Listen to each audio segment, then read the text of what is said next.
არქეოლოგებმა სოფელ მახვილაურში ქვისა და გვიანი ბრინჯაოს ხანის ზეგლები აღმოაჩინეს. კოლხური ცულები, ქარქაშენი რკინის ატევარი, გიშრისა და სარბიონის მძივები მკვლევარებმა ნოდარ წულუკიძის ბაღში იპოვეს.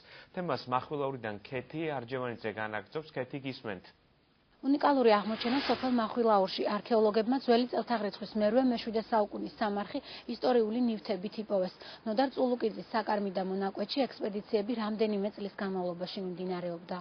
განსხვავებული დაკრძალვის წესებთან გვაქვს საქმე.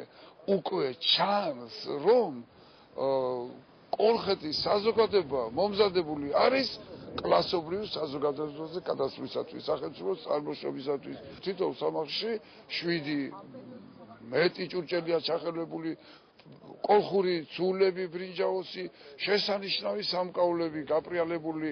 ბაღჩაში მუშაობდი, რაღაცას ვაკეთებდი მანდარინის ძირებში და ნახე პატარ-პატარა ძივები.